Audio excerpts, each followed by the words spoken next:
Elon Musk says that a judge in Brazil has ordered him to engage in mass censorship on X. Brazilian Supreme Court Justice Alexandre de Moraes instructed X to crack down on users accused of spreading misinformation and hate speech. Now, Musk says that he was given a list of accounts he is supposed to block. In his decision, Moraes said, quote, X shall refrain from disobeying any court order already issued, including performing any profile reactivation that has been blocked by this Supreme Court, unquote.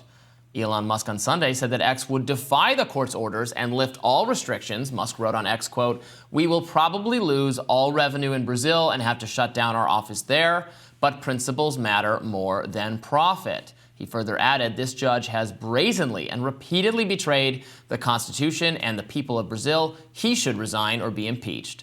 Now, the Justice Moraes announced a criminal investigation into Elon Musk for allegedly spreading disinformation and obstructing justice. Brazil's Solicitor General Jorge Messias said, we cannot live in a society in which billionaires domiciled abroad have control of social networks and put themselves in a position to violate the rule of law, failing to comply with court orders and threatening our authorities. Many X users expressed their dissatisfaction with the Brazilian government. Journalist and author Michael Schellenberger is in Brazil and has been tweeting over the weekend, quote, at this moment, Brazil is not yet a dictatorship. It still has elections, and the Brazilian people have other means at their disposal to confront authoritarianism. But the federal Supreme Court and the Superior Electoral Court are directly interfering in those elections through censorship, unquote. Let's take a listen. It is not an exaggeration to say that Brazil is on the brink of dictatorship at the hands of a totalitarian Supreme Court justice named Alexandre de Moraes. President Lula da Silva is also participating in this push towards totalitarianism. Since taking office, Lula has massively increased government funding of the mainstream corporate news media, most of which are encouraging increased censorship. What Lula and de Moraes are doing is an outrageous violation of Brazil's constitution as well as the United Nations Declaration of Human Rights. And we're working to get Schellenberger back on our own show so he can explain to us what's going on in more detail. But this looks very concerning. So, Brazil's approach to kind of misinformation online has been to, not obstructed by the First Amendment, as we have here in the U.S., has been to crack down and to order social media companies to take down posts. This is the Supreme Court doing this, not actually the legislature. It's the Supreme Court has a lot of authority to take these actions. To their argument is this is making the elections fair. We're taking down inaccurate information. But so they have ordered, according to Musk, a bunch of accounts that have to be taken down. And Musk says he's had enough of that. And I think Musk also said that he was not able to be informed of what is the actual content that makes these accounts. What supposedly this is the piece of content that violated the policy. It's just a list of accounts he has to take down or keep having taken down. My understanding was that the accounts were related to the kind of Brazilian 1/6 that had happened, right, where there was a storming of the Capitol. Is that correct? Yes, that is the understanding, and it's interesting that he's taking this step, saying he is actually gonna shut down X in the country if it comes to that. Obviously this is a dance that the social media companies, including X, have had to make with foreign governments when they, again, not having a First Amendment. This happened in Turkey. This is something they deal with in China all the time. What level of at what point does it become we can't censor on this level? It's a delicate balance, and we've talked about it a lot to the extent that they cave and they say, fine, we're going to take down stuff, but this is Elon saying enough is enough. I'm glad you brought up some of the other instances of this, because this does seem like a very different posture than the posture that Elon Musk took when talking about Modi making these direct requests to censor tweets, not just domestically, which is usually the case, but going even further to censor certain tweets globally, so no one in the world could even look at them. And when pushed about that, and we've talked about this in the context of the Twitter files and whether or not it's right to characterize Elon Musk as a kind of consistent and principled defender of free speech. When Elon Musk has been asked about his choice to bend the knee to Modi, when people who've worked with the Twitter files have been asked about this, it does seem like there's an understanding that you can't win every argument, that he's doing his best, that if he wants to operate in a certain country, then he has to bend the knee. And I do wonder what you attribute, or what one could attribute, the different posture here in Brazil than the one he took, let's say, in India.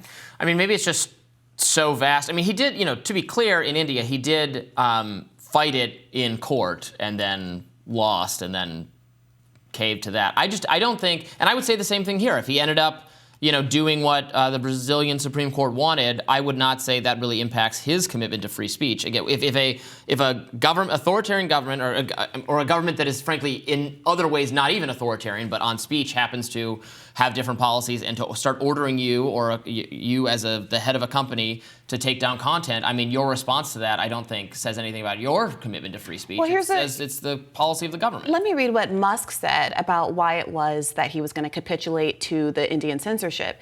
He said, quote, "We can't go beyond the laws of a country. Twitter cannot offer the same protections of speech to Indian users that it used in the US and other Western countries," he went on to say. So if the constraints that he sees, or if he sees his role as not going beyond the speech constraints in a given country, and as you say, if Brazil doesn't have a First Amendment the way that we have expectations of having our speech protected in the United States of America, then why is it now that he's choosing not to go along with what Brazilian law would allow, regardless of whether or not we within our American sensibilities would agree with it, and simply follow the court order here? I mean, he is arguing that this does, in fact, violate Brazilian law. I have no idea whether that's the case. I have no familiarity whatsoever with Brazilian laws relating to elections and speech, but he's saying he's going to oppose it in court. And again, he did fight it in India. He just lost in court. So I think it'll be interesting to see. Look, I mean, obviously, we can't get around the fact that, Brazil has a left-wing government, or it's a left-wing government, I would say, or a progressive government. The ruling party right now is the one that replaced Bolsonaro's right-wing government. Elon Musk is a conservative figure, so he might take special opposition to speech of conservative or Bolsonaro-affiliated people being silenced. So if you want to impugn his motives in that way, that's totally fine, but especially given, I do think that the politics of this are relevant, the way you're describing, the underlying speech censored here. Again, this is not me saying whether I think it should or should not. I don't think that Donald Trump should have been taken off of Twitter in the United States of America because of 1/6. So certainly, I'm not making an argument that because conservatives certainly shouldn't be taken off Twitter because the government ordered it, right, which is the case going on here. And so I'm certainly not saying that I'm making a substantive argument that these people in Brazil should be censored for doing basically their own version of a 1/6. But I do think there's something, inconsistent, that's pretty shockingly inconsistent about Elon Musk's behavior. And I do think it's worth reading, examining how much the underlying politics of the situation are driving his commitment to speech.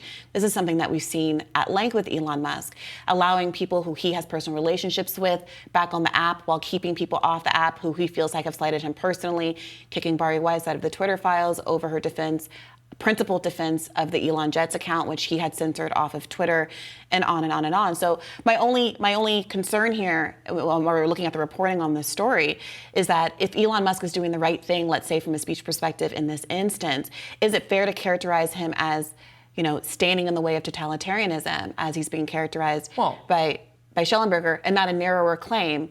In Brazil, he's behaving in a way that is consistent with his free speech values. What gives, and why can't we expect the same kind of consistency in other countries in the world? Sure, and including the United States of America, where he has not been consistent on upholding our own First Amendment values here at home. Look, I agree with that, and I have no problem continuing to probe the extent to which he is committed to free speech. But that said, I don't want to lose sight of the big story here, which seems to me to be, the Brazilian government ordering widespread censorship of dissenting or allegedly misinformation or hateful posts relating to the political opposition is terrifying to me and very authoritarian, and something that is largely prevented here in the U.S. by the First Amendment for good reason.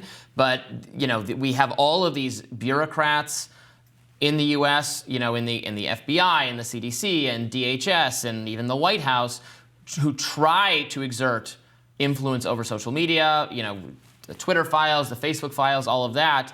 The misinformation researchers, people who I think, frankly, wish they had this level of ability to just snap their fingers and force a social media company to comply as they can in Brazil. This is a dystopia to be warned against and prevented. One other part of this reporting that it's important to convey is that Elon Musk is facing daily fines for not complying with these court orders of an amount just shy of about the equivalent of $20,000 a day. Now, that is sort of small potatoes for someone who's the richest man in the world. But on the other hand of it, Twitter also has been experiencing all of these financing problems after following Elon Musk's purchase of the app and the flight of a number of advertisers.